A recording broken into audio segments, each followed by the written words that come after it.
Hello student, welcome to my YouTube channel Shiv Shakti classes. मैं अजय उपाध्याय एक बार फिर आप लोगों के समक्ष उपस्थित हुआ हूं। जैसा कि स्टैटिक्स में हमारे 2 वीडियो बन चुके हैं, आज हम उसी सीरीज़ में तीसरा वीडियो बना रहे हैं। तो हमको लगता है कि आप लोगों को बहुत अच्छे तरीके से समझ में आ रहा है। भाग 2 में बहुत अच्छे कमेंट मिले, बहुत अच्छे तरीके से, और व्यूअर भी हमारे बढ़ रहे हैं। हमारा चैनल जिस तरीके से नया है उस तरीके से बहुत सारे व्यूअर मिल रहे हैं। तो हमको लगता है कि तीसरा भाग भी बनना चाहिए, और हम जिस तरीके से दूसरा भाग बनाए थे उसी तरीके से तीसरा भाग बना रहे हैं, और बहुत अच्छे तरीके से आपको समझ में आएगा। बहुत अच्छे तरीके से आप देखिए। हमें उम्मीद है कि दूसरे भाग को देखकर ही आप एक क्वेश्चन हल कर चुके होंगे, लेकिन उसके बावजूद भी हम एक क्वेश्चन नंबर 2 ले लिए हैं। एक्सरसाइज देख लीजिए इसको। एक्सरसाइज 14.1 का एक क्वेश्चन नंबर 2 हम इस फिर से लिए हुए हैं कि अगर मान लीजिए कोई स्टूडेंट ऐसा है जो 14.1 का क्वेश्चन नंबर 1 हल कर लिया और सेकंड नहीं हल कर पा रहा है, या हो सकता है उसको कुछ समझने में दिक्कत हो, तो हम उसी को फिर से हल कर रहे हैं। बस क्वेश्चन दूसरा ले लिए, दूसरा नंबर का क्वेश्चन ले लिए, और इसको हम लोग बहुत अच्छे तरीके से सीखेंगे। ठीक है, आज हम लोग चलते हैं और अच्छे तरीके से सीखते हैं और बढ़िया तरीके से। ठीक, तो इसमें देखिए बाबू, इस क्वेश्चन को ध्यान से पढ़िए। बहुत अच्छा क्वेश्चन है, बहुत बढ़िया है। और आज भी हम लोग डायरेक्ट मेथड का ही प्रयोग करेंगे, प्रत्यक्ष विधि का भी ही प्रयोग करेंगे। तो चलते हैं, देखते हैं कैसे है। किसी फैक्ट्री के 50 श्रमिकों की दैनिक मजदूरी के निम्नलिखित बंटन पर विचार कीजिए।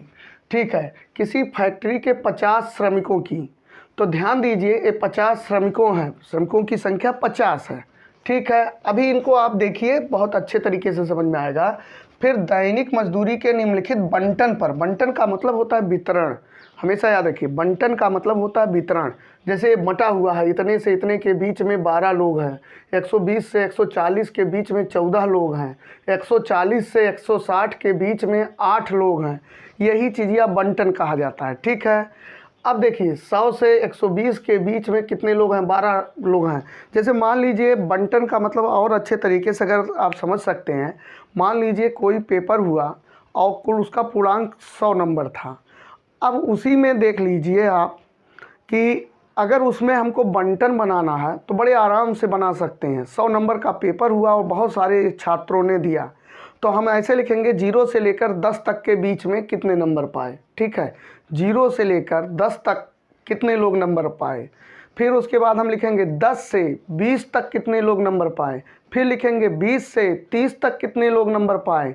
तो वही बंटन हो गया। ऐसे यहाँ पर भी बंटन है, तो बंटन को लेकर परेशान मत रहिए, ऐसे क्वेश्चन में लिखा रहेगा। उसका मतलब यही होता है 100 से 120 तक के बीच में 12 लोग हैं। ठीक है, दैनिक मजदूरी है, मतलब 100 से 120 रुपया कुल कितने लोग पा रहे हैं? 12 लोग पा रहे हैं। ठीक है, और 120 से 140 रुपया रोज़ कितने लोग कमाते हैं? 14 लोग कमाते हैं। 140 से 160 रुपया कितने लोग कमाते हैं? 8 लोग कमाते हैं। 160 से 180 कितने कमाते हैं? 6 लोग कमाते हैं।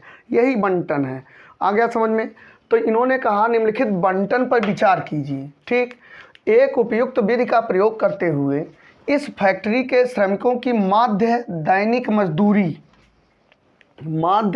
मजदूरी ज्ञात कीजिए। तो देखिए, हमको जब ऐसे बंटन वंटन दिया रहेगा तो हमको बस यही देखना है क्या ज्ञात करना है। माध्य ज्ञात करना है, माध्यिका ज्ञात करना है कि बहुलक ज्ञात करना है, मीन मीडियन मोड में क्या ज्ञात करना है, यही चीज़। तो इसमें एकदम स्पष्ट लिखा है, एक उपयुक्त विधि का प्रयोग करते हुए इस फैक्ट्री के श्रमिकों की माध्य दैनिक मजदूरी ज्ञात कीजिए। तो हमको क्या ज्ञात करना है? समांतर माध्य। माध्य का मतलब मीन, समांतर माध्य। ठीक है, तो हम लोग बहुत अच्छे तरीके से ज्ञात करेंगे। अब कुछ लोग सोच रहे हैं सर जी ये 50 श्रमिकों की संख्या क्या दे दिया है। ठीक, किसी फैक्ट्री के 50 श्रमिकों की दैनिक मजदूरी, ये कुछ नहीं, ये 50 कुल जितने कुल इसमें श्रमिक हैं, कर्मचारी हैं, उनकी संख्या कुल 50 है, ठीक है। इनको ऐड करेंगे तो कुल 50 आएगा, जोड़ कर देख लीजिए, ठीक है। यही दिया है। अगर नहीं दिया होता, यहाँ पर लिख देता कुछ श्रमिकों की दैनिक मजदूरी, तब भी हमको इनको जोड़ना पड़ता, तब भी 50 ही आता, ठीक है। तो चलते हैं हम इसके आगे बहुत अच्छे तरीके से करते हैं। तो इस सवाल को कैसे करेंगे, एक क्वेश्चन नंबर 2 है आपके एनसीईआरटी का, प्रश्नावली 14.1 का है। हम पहला क्वेश्चन हम लोग कर चुके थे, आज हम दूसरे क्वेश्चन को करने चल रहे हैं। तो देखिए, सबसे पहले तो हम यहाँ पर लिखेंगे सॉल्व, इनको हम लोग क्या करेंगे, सॉल्व करेंगे। तो सॉल्व कैसे करेंगे, हमने कहा ये जो पहली लाइन होता है x के लिए होता है। अच्छा, इसमें देखिए इंटरवल दिया है, जैसे 100 से 120 इस टाइप से जब अंक लिखे रहे हैं, 120 से 140, तो उसको इंटरवल कहते हैं, क्लास इंटरवल कहते हैं, हिंदी में वर्ग अंतराल कहते हैं, बहुत से लोग वर्गांतर कहते हैं, ठीक। तो इसमें कुछ नहीं है, बहुत अच्छे तरीके से आप देखिए, ये इंटरवल है। अच्छा, इसी से x का मान आता है, आप लोगों को हमने बताया था कि पहला जो पंक्ति होता है उससे x का मान आता है, और दूसरा पंक्ति जो होता है वो f के लिए होता है। तो इसमें आप ऐसे लिख लीजिए, पंक्ति में हम लोग ऐसे कॉलम में बना ले रहे हैं, ठीक, बहुत अच्छे तरीके से बनाते हैं। यहाँ पर देखिए ऐसे, ठीक है, थोड़ा सा जो है, अब देखिए ऐसे। अब इसमें कुछ नहीं लिखना है, दैनिक मजदूरी लिख दीजिए, दैनिक मजदूरी ऐसे खूब बढ़िया से लिख दीजिए। ऐसे जैसे ऐसे क्वेश्चन आपको दे देगा और कहेगा माध्य ज्ञात कीजिए, कभी कहेगा माध्यिका ज्ञात कीजिए, कभी कहेगा बहुलक ज्ञात कीजिए। तो अभी तो हम माध्यिका पढ़े ही नहीं, बहुलक पढ़े नहीं, तो अभी तो हम लोग समांतर माध्य ही नहीं पूरा पढ़े हैं, ठीक है। तो चलते हैं, देखते हैं, हम बहुत अच्छे तरीके से बताते हैं। तो यहाँ दैनिक मजदूरी जो है रुपये में है, इसको लिख लीजिए। आप चाहो ये लिखो चाहे ना लिखो, नीचे लिख दो वर्ग अंतराल, हमेशा इसको इंग्लिश में क्लास इंटरवल बोलते हैं। ध्यान से देखिए, उसके बाद हम लोग क्या लिखने वाले हैं, हमने दूसरा जो बताया था, दूसरा हमने बताया था कि भैया जी इसको f मान लीजिए। दूसरी जो हमने दूसरे वीडियो में बताया था, हमने कहा था ये दूसरी पंक्ति को हमेशा f मानिए।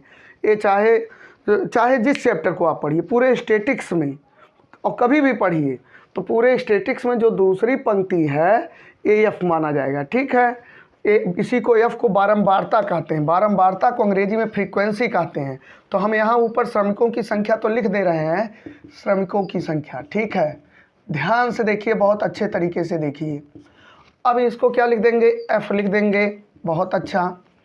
अब f लिखने के बाद हम आगे देखेंगे, हमको क्या ज्ञात करना है, माध्य दैनिक मजदूरी ज्ञात करना है, मतलब समांतर माध्य ज्ञात करना। अब समांतर माध्य का सूत्र तो आपको बहुत अच्छे तरीके से आना चाहिए, ठीक है। तो समांतर माध्य का सूत्र देखिए क्या होता है, आप लोग पढ़े हैं, खूब अच्छे से पढ़े हैं, bar x equal to sigma F X upon n, ठीक। अब हमको क्या चाहिए, पहले हम f को लिख लेते हैं, इनको लिख लेते हैं, ठीक। तो यहाँ से देखिए 100 से 120 कोई दिक्कत नहीं, 120 से 140 आप अब आगे डायरेक्ट लिख सकते हैं, जैसे 100 में जोड़ा 120 हो गया, 120 से 140, 20 में 120 में 20 जोड़ा 140 हो गया।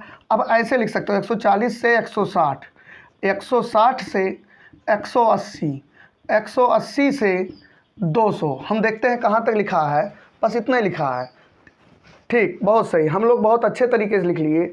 अब हम लोग f को लिखेंगे, देखिए इसी के सामने 12 लिखा है, तो हम 12 को ऐसे लिख लेंगे, बहुत आराम से सब लोग लिख सकते हैं। अभी हम कुछ नहीं कर रहे हैं, अभी हम केवल क्वेश्चन ही एक तरीके से कहिए तो उतार रहे हैं, ठीक है। तो 12 लिख लिए। अब ये 14 है, 14 इसी के सामने लिख लीजिए, और ये कितना हो गया, 8 है, 6 है, 10 है। बहुत आसान तरीके से हम लोग लिख लिए। अब एक चीज़ देखिए, यहाँ पर ध्यान से देखिए, ठीक, यहाँ पर अगर देखिए तो हमको क्या ज्ञात करना है, हमको समांतर माध्य ज्ञात करना है। समांतर माध्य का मतलब होता है sigma F X upon n। अब हमने बताया n कहाँ से मिलता है, बहुत अच्छे तरीके से आपको बताया गया है n कहाँ से मिलता है। हम दूसरे वीडियो में बहुत विधिवत तरीके से बताए n, पहले वीडियो में भी बताए थे, दूसरे में भी बताए थे, और फिर एक बार बता रहे हैं, कभी भी f को जब जोड़ोगे तो n मिलेगा। f को जोड़ने को सिग्मा f भी बोलते हैं, याद रखिए। f को जब जोड़ते हैं, सिग्मा का मतलब होता है योग, ठीक है, जितने f हैं उनको जोड़ डालिए, इसका मतलब यही होता है, सिग्मा का मतलब होता है जोड़। योग होता है। तो यफ को जोड़ लीजिए, इसी सिग्मा यफ को हम लोग क्या बोलते हैं, एन बोलते हैं। ठीक, तो यहाँ हम लोग क्या करते हैं, एन बराबर ज्ञात करते हैं। एन बराबर ज्ञात करोगे तो इसको जोड़ डालो। अच्छा, ये कर्मचारियों की संख्या, श्रमिकों की संख्या है। अब आप जोड़ कर चाहे देख लीजिए, यहाँ 50 श्रमिकों की दैनिक मजदूरी के बारे में है, तो श्रमिकों की संख्या यही है, कुल जोड़ने पर 50 ही आ रहा होगा। आप जोड़ कर देख लीजिए, बहुत आसानी तरीके से जोड़ेंगे। 4 2 6, ठीक, यहाँ पर 4 2 6, 6 6 12 8 20 के 0, ठीक, 1 3 2 5, ठीक, 50 हो गया। इसमें कुछ करने नहीं है, इसको जोड़ना भी नहीं था, किताब में ऐसे दे दिया है जोड़कर कि 50 श्रमिकों की दैनिक मजदूरी, ये श्रमिकों की संख्या है तो कुल 50 है, तो आएंगे इसको। तो अब हम लोग क्या करते हैं, कुछ करना नहीं, बहुत आसान है। अब हम लोगों को यन मिल गया, अब हम लोगों को चाहिए क्या, सिग्मा एफ एक्स। तो पहले सिग्मा, तो बाद में सिग्मा की बात हम बाद में करेंगे, पहले एफ एक्स। और एफ और एक्स के बीच में कौन सा चिन्ह छिपा हुआ है, यहाँ पर गुणे छिपा हुआ है। ठीक, तो आप देखिए बड़े आराम से सबसे पहले यक्स हम लोग ज्ञात करेंगे। यहाँ पर देखिए यक्स के लिए एक कॉलम बनाइए। यक्स के लिए हमने बताया था कि कभी भी वर्गांतराल जोड़ लो। ये देखिए लोअर लिमिट, इसको अपर लिमिट कहते हैं। 100 कम है, 120 ज़्यादा है। ठीक, इसको lower limit, upper limit, lower limit, upper limit, lower limit, upper limit, lower limit, upper limit. ठीक, तो लोअर और अपर जोड़कर उसका आधा कर दीजिए, बहुत आसानी तरीके से आ जाएगा। फिर से देखिए, लोअर और अपर लिमिट को जोड़कर उसका आधा कर दीजिए और सामने लिख दीजिए वही एक्स है। तो 120 और 100 220, 220 का आधा कितना होता है, 110 होता है। बहुत अच्छे तरीके से इनको थोड़ा सा हम लोग लिखेंगे, 110 होता है। ठीक है, लिख दिए 110। अब इनको जोड़ दीजिए, लोअर अपर जोड़कर उसका आधा करके यही लिख दीजिए। तो यहाँ पर देखिए 260 हो जाएगा। अगर इनको 120 140 को जोड़ेंगे तो 260 हो जाएगा। अब 260 का आधा 130, हम लोग यहाँ पर 130 लिखेंगे। ठीक, बहुत आसान तरीके से। अब यहाँ पर देखिए इनको जो, अब देखिए यहाँ जोड़ने की ज़रूरत नहीं। अब इसमें देख लीजिए डिफरेंस, आप जल्दी जल्दी कर सकते हैं, बहुत आसान तरीके से कर सकते हैं। तो यहाँ आप इसको कैसे करेंगे, 110 में कितना जोड़ा गया है, 130 आया है 20, तो 20 का अंतर आएगा। ठीक है, 110 में 20 जोड़ दिए तो 130 आ गया। अब 130 में 20 जोड़ दीजिए तो 150 हो जाएगा, कोई दिक्कत नहीं। 150 में 20 जोड़ दीजिए, 20 जोड़ दीजिए तो 170 आ जाएगा। कितने आसानी से आ रहा, 170 में 20 जोड़ेंगे तो 190 आ रहा है। ठीक, बहुत अच्छे तरीके से आ रहा है। अब यहाँ पर एक चीज़ और है, कुछ लोग कह रहे हैं सर जी इसका आधा, इसका जोड़ने पर आधा करने पे आएगा। आप चेक कर लीजिए, एकदम आएगा। इनको जोड़कर आधा कर दीजिए, तुरंत आएगा। ठीक है, करके हम लोग देख लेते हैं, एक ठो चेक कर लेते हैं। तो ये देखिए, अगर इसको हम जोड़ें तो ये कितना 300 हो जाएगा। 40 जोड़ेंगे 200, 100 जोड़ेंगे 300, 300 का आधा 150। बहुत आसानी तरीके से आ गया। ठीक है, किसी का जोड़कर आधा करो वही आएगा। ऐसे हम लोग डायरेक्ट कर लेते हैं। अब देखिए हमको क्या करना है, हमको चाहिए sigma F x, sigma F x. तो यहाँ पर हम थोड़ा सा सूत्र इधर लिख देते हैं। ठीक है, sigma F X upon N, क्योंकि यहाँ पर हम लिखने जा रहे हैं। अब देखिए एफ एक्स हमको चाहिए, एफ एक्स चाहिए तो कोई दिक्कत नहीं, एफ एक्स यही है। एफ एक्स का मतलब एफ गुणे एक्स, बहुत अच्छे तरीके से। यहाँ देखिए ए ऐसे कर दिए। ठीक है, एफ गुणे एक्स, यही हो गया एफ एक्स। तो एफ और एक्स का गुणा कर लीजिए और लिख दीजिए, एफ एक्स हो गया। अभी तो सिग्मा से हम बाद में मिलेंगे। ठीक है, सबसे पहले हम लोग एफ और एक्स का अच्छे तरीके से गुणा कर लेते हैं। तो चलो गुणा करते हैं। तो ये 0 हो जाएगा, 12 शून्य 0, यहाँ 0 लिखो, ऐसे लिखो, 12 एकन्नम 12 के 2, 12 एकन्नम 12 और 1 13। ठीक है, बहुत बढ़िया। अब हम लोग 14 से 130 में गुणा करते हैं। 14 शून्य 0, आसानी से गुणा हो जाएगा। ठीक है, आसानी से गुणा हो रहा है, इसीलिए हम जो विधि का प्रयोग इस समय कर रहे हैं ये प्रत्यक्ष विधि का ही प्रयोग कर रहे हैं। ठीक है, तो डायरेक्ट मेथड का ही जो है प्रयोग कर रहे हैं। तो यहाँ पर देखिए, अगर यही अंक बहुत बड़े बड़े हो जाएं, बहुत बड़े बड़े हो जाएं, जिनका गुणा हम लोग आसानी से नहीं कर सकते, गुणा करने में बहुत समय लगेगा, वहाँ हम लोग लघु विधि का प्रयोग करेंगे, जो अगले वीडियो में हम निश्चित तौर पर बताएंगे। ठीक है, तो चलते हैं इनको देखते हैं। 14 शून्यम शून्य, 14 तियाँ 42, 42 के 2 हाथ में आया 4, 14 एकन्नम 14 4 18। आ गया बात समझ में। अब इसको गुणा कर लेते हैं तो 8 शून्यम शून्य और 15 अट्ठे में 120, बहुत अच्छे तरीके से कर लेते हैं। ठीक, इनका गुणा कर लेते हैं। 6 शून्यम शून्य, 6 सते 42, 6 एकन्नम 6, 6 4 10, बहुत बढ़िया तरीके से। अब इनका गुणा कर लेंगे तो 1900 आ जाएगा। ऐसे करना है। अब आपके जितने बड़े काम हैं सब खत्म हो गए। ठीक, अब हमारा जो सूत्र है वो यही तो है, bar x equal to sigma F X upon N. ठीक, अब हमको क्या चाहिए, सिग्मा एफ एक्स चाहिए। सिग्मा एफ एक्स हमको मिल चुका। अब सिग्मा का मतलब हुआ जोड़, चूँकि एफ एक्स के सामने सिग्मा लगा है तो इसका मतलब हुआ एफ एक्स वाली लाइन को जोड़ डालिए, इसका मतलब यही हुआ। तो हम लोग इसको जोड़ लेते हैं और जोड़ेंगे एफ एक्स को, तो इसी को क्या लिखेंगे, सिग्मा एफ एक्स। तो बहुत आसान है एफ एक्स को जोड़ना। यहाँ देखिए 0 जोड़ दिए, 0 लिख दिए, 2 2 4 2 6 6 लिख दिए। ठीक, यहाँ देखिए ऊपर से जोड़ लीजिए, 8 3 11, 11 2 13, 13 9 22, 22 के 2 लिख लीजिए। ठीक है, अब इसको देखिए 3 2 5, 5 2 7, फिर से देख लीजिए।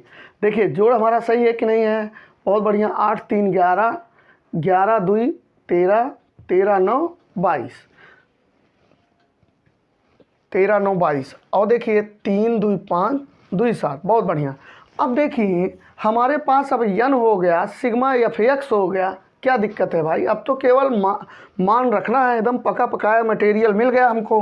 ठीक, पका पकाया नहीं मिला, हम लोगों को पकाना पड़ा। ठीक है, यहाँ पर देखिए सिग्मा एफ एक्स का मान यहाँ पर बहुत अच्छे तरीके से रख दीजिए। देखिए सूत्र में क्या है, समांतर माध्य, माध्य दैनिक मजदूरी ज्ञात करना तो समांतर माध्य ज्ञात करना है। सिग्मा एफ एक्स का मान 7260 है, ध्यान से रखिए 7260, और यन का मान 50 है। आप ध्यान में रखिए, कभी भी एफ जोड़ेंगे तो यन मिलेगा। तो 50 हम लिख दिए, बहुत बढ़िया। 0 से 0 कट गया। अब हम क्या लिखेंगे, 72/6/5। अब 5 से इसमें भाग दीजिए, 726 में भाग दे दीजिए। बहुत आसानी तरीके से आप भाग दे सकते हैं। तो देख लीजिए 5 से भाग देने आपको आता होगा। 5 से हम डायरेक्ट दे सकते हैं, लेकिन आप लोग देख लीजिए 726 ऐसे दे लीजिए। 5 एकन्नम 5, कितना बचा, 2 बचा, 22 हो गया। 5 चौक 20, बहुत आसान है, 2 हो गया। ठीक, 26 हो गया, 5वां 25, तो कितना बचा, 1 बचा, दशमलव लगा दीजिए, 0 हो गया। और 5 दूना 10, कितने आसानी से हमारा आंसर आ गया 145.2, 145.2। यही जो है दैनिक माध्य मजदूरी उनकी हो गई, श्रमिकों की माध्य दैनिक मजदूरी इतना रुपया हो गया। ठीक है, मतलब ये कहा जा सकता है कि सभी जो मज़दूर हैं 145 रुपया 20 पैसा रोज़ कमाते हैं, इस हिसाब से बोला जा सकता है। ठीक है, तो हम चलते हैं, इसी का अगला क्वेश्चन लेते हैं और बहुत अच्छे तरीके से वो देखते हैं। ठीक है, वो क्वेश्चन कुछ इससे अलग है, थोड़ा सा अलग है, बहुत परेशान होने की ज़रूरत नहीं है, बहुत बढ़िया क्वेश्चन है। तो हम लोग चलते हैं, जस्ट इसके आगे अगला क्वेश्चन देखते हैं। ठीक है, तो 1 मिनट।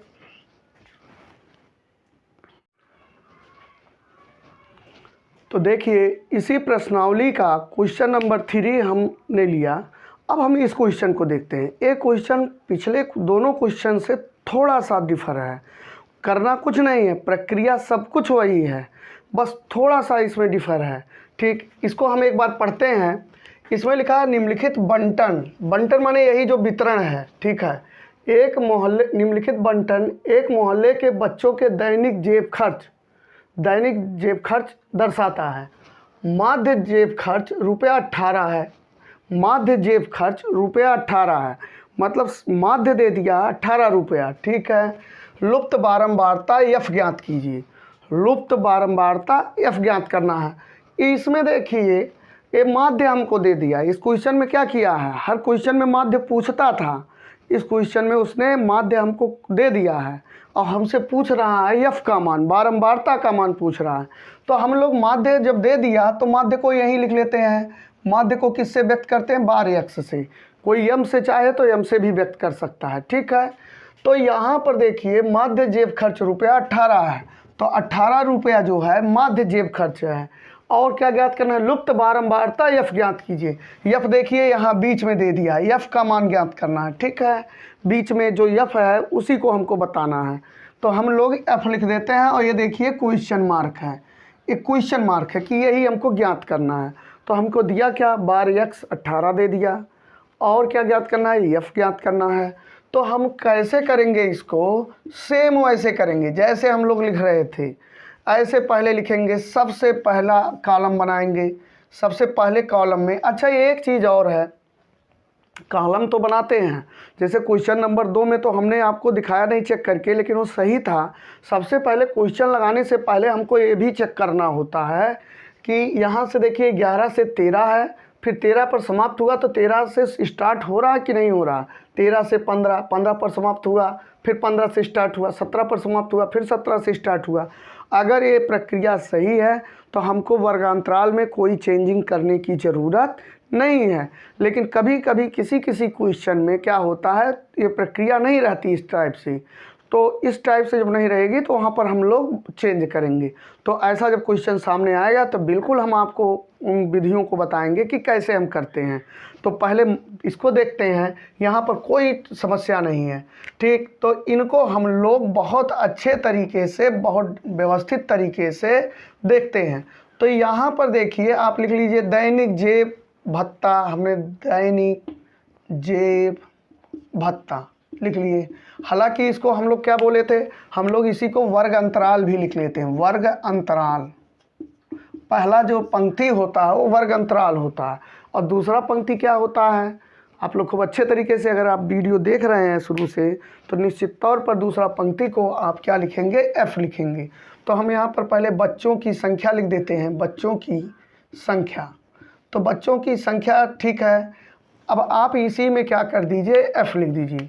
हमेशा दूसरे को एफ कहा जाता है।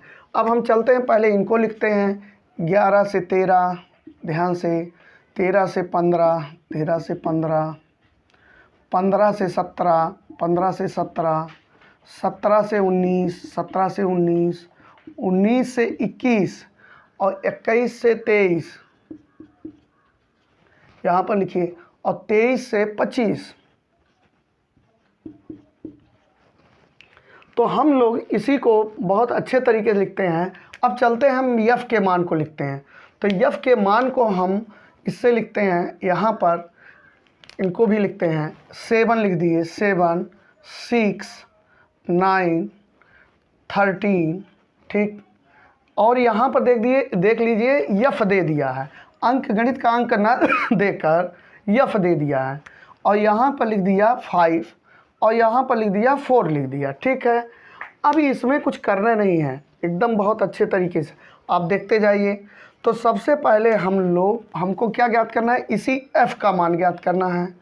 तो हम पहले समांतर माध्य का सूत्र लिखते हैं। समांतर माध्य बराबर बार x सिग्मा fx अपान n।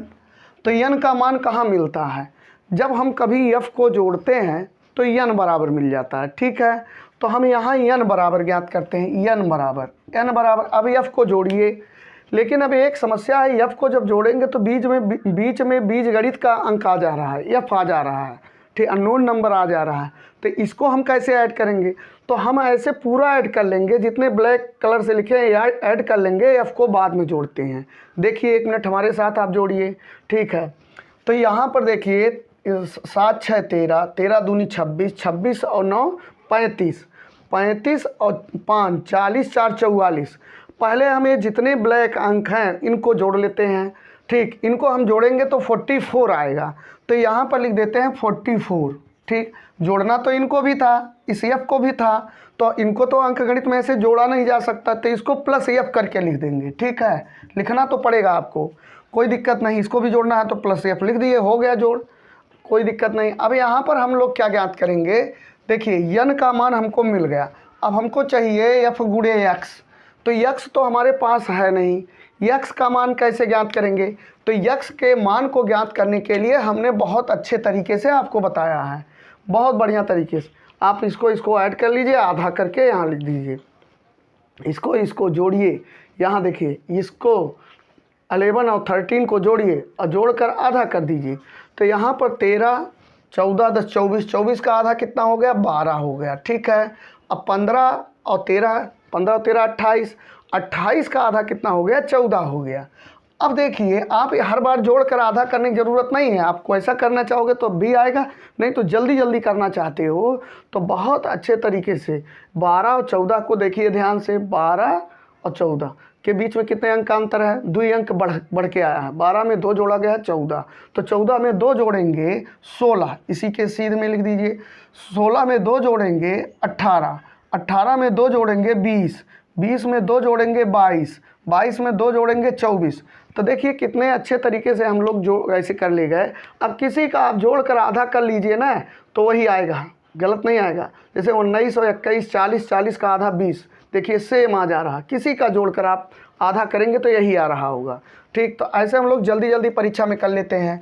हमारे जल्दी करने से कुछ नहीं होता है। ठीक है, हम आपको एक नियम बताएंगे, हम आपको इस तरीके से बताते हैं, व्यवस्था में ले आते हैं, इस तरीके से आपके दिमाग में सिस्टम डालते हैं कि जिससे आप जल्दी जल्दी कर लीजिए। ठीक है, खेलना तो प्लेयर को होता है, कोच थोड़ी नहीं खेलेगा, खेलना प्लेयर को है। कोच तो बताता है, वो डायरेक्शन देता है, इंडिकेशन। आप हमको तेज़ी से करने की मत देखिए, आप स्वयं देखिए। हमने रूल अच्छे से बताया, अब आप ऐसे लिखिएगा, ऐसे ऐसे और खट खट खट खट करते चले जाइए। अगर हम जल्दी करने लगेंगे तो इसमें बहुत से बच्चे पढ़ रहे हैं, फिर उनको समझ में नहीं आएगा। ठीक है, तो चलिए यहाँ पर अब हमको क्या करना है, अब हमको चाहिए एफ एक्स, तो एफ गुणे एक्स ऐसे करके लिख लीजिए, कोई दिक्कत नहीं। एफ गुणे एक्स बहुत आराम से गुणा कर सकते हैं। 12 सत्ते 84, 84 लिख लीजिए। एफ एक्स का मतलब होता है एफ गुणे एक्स। यहाँ बीच में अगर कोई चिन्ह नहीं है तो इंटू माना जाता है, गुणे माना जाता है। कहीं भी 2 अंक अगर लिखा है, अगर उसमें को बीजगणित का अंक है तो दोनों के बीच में गुणा ही होता है। तो 12 सत्ते 84, 84 लिख लीजिए। अच्छा, इसको जब लिखा करिए बहुत अच्छे तरीके से लिखिए, क्रम लगा के। ठीक, तो 14 5 70, 14 6 84, ये भी 84 हो गए, तो गजब हो गया, दोनों 84 आ गए। ठीक, अब 16 का 9 में गुणा करेंगे, 16 9 144। ठीक, 16 9 144, तो 144 थोड़ा सिस्टम से ढंग से लिखिएगा, ऐसे लिख लीजिए। ठीक, अब 18 का 13 में गुणा कर लो। ठीक है, तो 18 तियाएँ 18 तियाँ 54, 54 के 4 हो गया। ठीक, 18 एकन्नम 18, 18 और 5 23। बहुत अच्छे तरीके से आप इसको कर सकते हैं। अब हम इसका गुणा करेंगे, तो देखिए अंक बीजगणित है, ये अंक गणित है, तो बीजगणित और अंक गणित के गुणे में कोई दिक्कत नहीं। बीजगणित या अंक गणित या सटा के लिख दिया, गुणा हो ही है। बीजगणित और अंक गणित का गुणा कभी बहुत से लोग बहुत परेशान हो जाते हैं इस गुणा को देखकर, लेकिन इसमें बहुत अच्छा होता है। इसमें टेबल वोबल याद करने की ज़रूरत नहीं है। इसमें देखिए इसका गुणा करना है ना, तो इन दोनों को सटा के लिख दीजिए, बीच में गुणा होता है। यहाँ भी तो हमने बताया बीच में गुणा होता है, तो यहाँ भी वैसे हो जाएगा। तो हम लोग इसको कितना लिख देंगे, इसका जब गुणा करेंगे। अच्छा, अंक गणित को पहले लिखा करो और बीजगणित को पीछे लिखा करो। हालांकि आप चाहे जो आगे पीछे करिए, लेकिन ऐसे ही सिस्टम होता है, यही बढ़िया है। ठीक है, यही परिपाटी चली आ रही है। अंक गणित को पहले लिखते हैं, तो अंक गणित 20 हो गया और सटाई के लिख दो, हो गया गुणे। अब इसमें कोई चिन्ह नहीं, तो बीच में ऑलरेडी गुणा रहबे करेगा। ठीक, अब 22 और 5 का गुणा करेंगे, तो 22 25 कितना हो जाता है, 5 दूना 10, 5 दूना 10 और 1 11, 110 हो गया। अब हम लोग 24 का 4 में गुणा करेंगे, तो 24 दूना 48 और 24 चौके 96। ठीक, तो 24 चौका 96। अब देखिए बहुत कोई दिक्कतें नहीं है। हमको क्या चाहिए था, हमारा सूत्र देखिए। अब यहाँ से थोड़ा हम लिख लेते हैं इसको, थोड़ा उधर हल करने में आसानी होगी। Sigma F X upon N. अब हमारे पास क्या है, हमारे पास एन का मान मिल गया, हमको सिग्मा एफ एक्स चाहिए। तो ये बताइए सिग्मा एफ एक्स, इसी एफ एक्स को जब हम ऐड कर देंगे तो वही सिग्मा एफ एक्स हो जाता है भैया जी।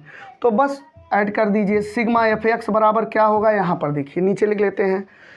एफ एक्स को ऐड कर रहे हैं तो उसके सामने सिग्मा लग जाएगा, उसी को सिग्मा एफ एक्स। सिग्मा का मतलब जोड़ होता है, किसको जोड़ा जा रहा है, इसके सामने एफ एक्स है तो एफ एक्स को जोड़ना पड़ेगा। एफ एक्स पूरा यही है। अब एक समस्या, बहुत से लोग परेशान हो रहे हैं कि ये 20 एफ वाले को कैसे जोड़ेंगे। तो 20 एफ वाले को जोड़ने की ज़रूरत नहीं है अभी, बाद इन ब्लैक अंक वाले को जोड़ लीजिए और इनको, ये तो बीजगणित का अंक है तो +20 एफ लास्ट में लिख देंगे। तो इनको आराम से हम लोग जोड़ते हैं। ठीक है, तो देखिए 4 4 8 4 12 4 4 16, 16 6 20, ध्यान से देखिए 16 6 20, 20 के शून्य, यहाँ थोड़ा सा पीछे जगह हम बचाएंगे, ठीक, यहाँ लिख लेते हैं। अब इनको देखिए 8 8 16, 16 4 20, 20 3 23, 23 1 24, 24 और 6 30 3 33, 33 2 35। फिर से देख लीजिए, ठीक है, 35 के 5, हाथ में आया 3। अब चलिए हम इनको जोड़ते हैं, 2 2 2 4, ठीक, 4 3 7। ध्यान से देखिए, हम एक बार फिर से जोड़ लेते हैं, 4 चौक 16, 16 6 16, 4 चौक 16, 16 6 22। थोड़ा सा गलती हमने कर दिया, ठीक है, इसीलिए दोबारा देख लेना चाहिए इसको। 6 4 10, 4 14, 14 4 18, 4 22, ठीक, 8 8 16, 16 4 20, 20 3 23, 23 1 24 और 24 और 9, 24 और 9, ठीक। फिर से देखिए 24 और 9 कितना हो गया, 24 9 33, 33 और 2 52, 52 के 33 और 2 35, 35 के 5, हाथ में आया 3। अब देखिए 2 2 4 और 4 3 7। हमको लगता है हमारा ऐड सही है, ठीक है, ऐड बहुत अच्छे तरीके से आप करिए, ठीक। 1 मिनट देख लीजिए। अब हम बड़े आराम से इसको, बहुत आराम से हम लोग हल कर सकते हैं। हाँ, ध्यान में रखिए, इसको हमने तो अभी जोड़ा नहीं, इन अंकों को जोड़ लिया लेकिन इनको नहीं जोड़ा। तो इनको जब नहीं जोड़े तो इनको हम लोग क्या लिख देंगे, इसे बगल में लिख देंगे 20f प्लस करके 752 प्लस 20f आ गया। तो हमारे सिग्मा एफ एक्स का मान कितना हो गया, 752 प्लस 20f। अब यहाँ पर बार एक्स का मान आपको बहुत अच्छे तरीके से ऊपर दिया गया है। बार एक्स का मान रख दीजिए, हमको तो एफ का मान बताना है ना, तो बार एक्स का मान निश्चित तौर पर देगा। जब भी एफ पूछेगा तो बार एक्स का मान देगा, ठीक। तो बहुत आराम से हम बार एक्स का मान 18 लिख दिए और सिग्मा एफ एक्स का मान इतना पूरा होगा 752 प्लस 20f। तो ऐसे लिखेंगे 752 प्लस 20f, क्या दिक्कत है। और बटे एन का मान देखिए 44 प्लस एफ है, तो हम लोग ऐसे लिखेंगे 44 प्लस एफ। अब कोई दिक्कत नहीं। अब देखिए इसमें हमको किसका मान ज्ञात करना है, एफ का मान ज्ञात करना है। तो इस पूरे हर को इधर पक्षांतर कर दीजिए। पक्षांतर का मतलब साइड चेंज करना, और साइड चेंज करने का मतलब होता है जो इनके और इनके बीच के संबंध हो जाएंगे उल्टा हो जाएंगे, ठीक है। जैसे ये भाग में है, इतना पूरा किस में है, पूरा भाग में है ये, तो इधर जब आएगा तो ये भाग का उल्टा गुणा होता है, तो गुणा में आ जाएगा, ठीक है। ऐसे साइड हम लोग चेंज करते हैं। जिसको साइड नहीं चेंज करने आता है वो ऐसे धीरे धीरे सीखे, हमसे सीखे। तो इस पूरे का गुणा 18 में होगा, तो पूरे को ब्रैकेट में बंद करना पड़ेगा। तो ऐसे आप लिखिए 18 गुणे, ऐसे लिख लीजिए 44 प्लस एफ, कोई दिक्कत नहीं, और इक्वल टू 752 और प्लस 20f। अब यहाँ पर देखिए, अब हम क्या करेंगे, इसका पूरा का गुणा 18 में होगा। 18 को अंदर ले जाएंगे, 18 का और इनके बीच में संबंध गुणे का, तो अंदर जाएगा, इससे भी गुणा होगा और इससे भी गुणा होगा। तो पहला काम इनका गुणा कर लेते हैं अंदर ले जाकर। ये सब चीज़ें आनी चाहिए आपको, ये बहुत छोटी छोटी चीज़ें हैं, फिलहाल हम बता दे रहे हैं। तो 18 का 44 में गुणा करोगे तो 18 चौक कितना होता है, 18 दूनी 36, 18 चौक 72 के 2, हाथ में आया 7, 18 चौक 72 और 72 और 7 कितना हो गया, 72 और 7, तो बहुत आसान है, 79 हो गया, ठीक है। अब यहाँ पर देखिए 18 का एफ में गुणा करेंगे तो 18f हो गया। देखिए इनका ये अंक गणित, ये बीज गणित, तो अंक गणित और बीज गणित के गुणा में क्या करते हैं, हमने क्या बताया, अंक गणित और बीज गणित को सटा के लिख दीजिए जिसको नहीं आता है, बहुत आसान है इसका गुणा करना। अब इधर देखिए 752 हो गया प्लस 20f हो गया। अब आपको करना क्या है, देखिए f के मान हमको ज्ञात करने हैं, तो जिस पद में f है उनको एक साइड कर लीजिए और जो बिना f के हैं उनको एक साइड कर लीजिए। पक्षांतर करके ऐसा हम कर लेते हैं, साइड चेंज कर लेते हैं। जैसे इनको f है, इनको f है, तो चाहे इनको उधर ले आओ चाहे उनको इधर ले आइए, किसी को ले जाइए, चलिए इनको इधर ले जाते हैं, ठीक है। और ये बिना f वाले हैं, बिना f वाले को एक पक्ष में कर लीजिए, तो बहुत आसानी तरीके से आ जाएगा। तो यहाँ पर हम लोग क्या करते हैं, 792, अब ये 752 को उठा के इधर ला रहे हैं, ध्यान से देखिए सबको समझ में आएगा। इनको उठा के इधर ला रहे हैं, सभी अंक गणित को जिसमें बीज गणित का अंक नहीं है, एफ नहीं है, उनको उठा के इधर ले आ रहे हैं। तो देखिए जब इधर लाओगे तो निश्चित तौर पर जब पक्ष चेंज होता है ना, साइड चेंज होता है, तो उनके संबंध बदलते हैं। तो इनको कैसे हल करते हैं, इनके सामने कौन सा चिन्ह है, प्लस, और ये पीछे से प्लस या माइनस से अगर जुड़े हैं, पीछे धन या ऋण से जुड़े होते हैं, तो इनके सामने के जो चिन्ह होते हैं वो इधर जब आएंगे तो उल्टा हो जाएंगे। तो पीछे पहले इनके चेक करिए, पीछे से अलग हो रहे हैं तो यहाँ धन से जुड़ा है, हो सकता है कभी ऋण से भी जुड़ा हो। तो अगर ऐसा धन या ऋण से जुड़ा है तो सामने के चिन्ह को देखिए, सामने क्या है, प्लस है, तो इधर आएगा क्या हो जाएगा, माइनस हो जाएगा। तो 752, ठीक। अब यहाँ पर देखिए, अभी इधर कौन सा बचा, 20F बचा। अब प्लस लिखने की ज़रूरत नहीं, सामने प्लस छिपा होता है। अब आप क्या करिए, प्लस 18F को उधर ले जाइए। अब यहाँ इसके सामने तो प्लस है, तो यहाँ से अलग होगा, उधर जाएगा तो क्या हो जाएगा, माइनस हो जाएगा।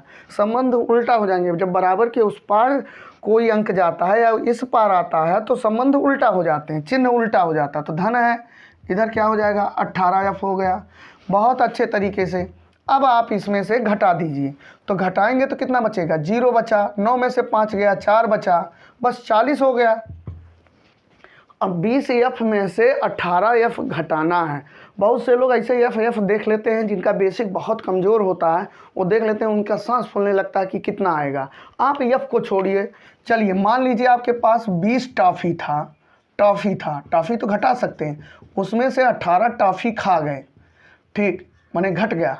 तो 20 टॉफ़ी में से जब 18 टॉफ़ी चला गया तो भैया कितने टॉफ़ी बचे, आप 18 टॉफ़ी खा गए 20 में से, तो कितने टॉफ़ी बचे, 2 क्या बचा, टॉफ़ी। तो ऐसे तो लिखोगे 2 टॉफ़ी, 2 चॉकलेट लिख दोगे, नहीं टॉफ़ी लिखोगे, टॉफ़ी में से टॉफ़ी घट रहा है, 20 टॉफ़ी में से 18 टॉफ़ी आप खा गए तो 2 टॉफ़ी।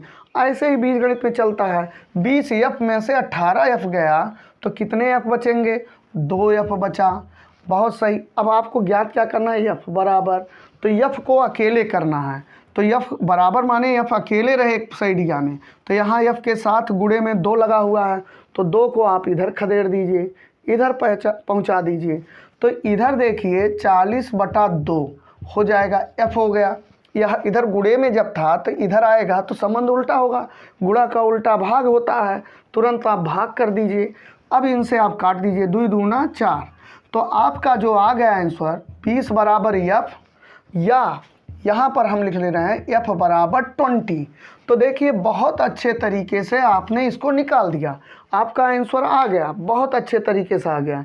ठीक है, यही F का मान पूछा, F का मान लिख दिए, चाहे 20 बराबर F लिखो, चाहे F बराबर 20 लिखिए। ठीक है, जब बीच में बराबर है तो बराबर रहेगा, पूरा पक्ष इधर लिख दिए, बराबर उधर लिख दिए। कुछ लोग कह रहे हैं सर जी इसको उधर ले गए, इसको इधर ले गए, तब भी तो उल्टा होना चाहिए, बिल्कुल होना चाहिए। आप देखिए अगर इसको इधर लाओगे तो ये प्लस है ना इसके सामने, तो -F हो जाएगा, इसके सामने प्लस है तो उधर जाएगा तो -20 हो जाएगा। तो माइनस पूरे पक्ष के सामने माइनस, इसमें भी पूरे पक्ष के सामने माइनस, इसमें भी कट जाएगा, तो F बराबर 20 आ जाएगा। ठीक है, तो इसको हर बार ऐसे मत देखो, अगर पूरा पक्ष इस साइड में लिख दिए हैं फिर बराबर करके उस साइड में दूसरा पक्ष पूरा लिख सकते हैं, कोई चेंजिंग नहीं। ठीक, क्योंकि अगर चेंजिंग में करोगे तो कट जाएगा, ऐसे सामने माइनस माइनस आएंगे, दोनों को कट जाएंगे, तो आप डायरेक्टर लिखने की प्रैक्टिस करिए। ठीक है, तो हमको लगता है कि ये क्वेश्चन आप लोगों को बहुत अच्छे तरीके से समझ में आया होगा। अगर बढ़िया से समझ में आ रहा तो हमारे वीडियो को निश्चित तौर पर आप लाइक करिए, सब्सक्राइब करिए। चूँकि हमारा चैनल अभी बहुत नया है और जिस हिसाब से हमारे पास सब्सक्राइबर होने चाहिए अभी उस हिसाब से सब्सक्राइबर नहीं है। ठीक, अगर आप बढ़िया सब्सक्राइबर हमको मिलते जाएंगे तो हम निश्चित तौर पर आगे बहुत अच्छे तरीके से पढ़ाते जाएंगे और अच्छे तरीके से आपको बताते जाएंगे, वीडियो बनाते जाएंगे, ज़्यादा उत्साहपूर्वक होगा, थोड़ा सा हमको भी बहुत खुशी होगी। और कमेंट भी करिए और शेयर भी करिए, तो आप निश्चित तौर पर करिए। इस वीडियो में अन्य जो वीडियो बने हैं हम डिस्क्रिप्शन में उन दोनों का लिंक डाल देंगे, आप लोग देखिए, पहला देखिए, दूसरा देखिए, तीसरा देखिए। बहुत जल्द हम इसी सीरीज़ का 4था वीडियो लेकर आ रहे हैं। तो आज के लिए इतना ही, तो चलते हैं, धन्यवाद।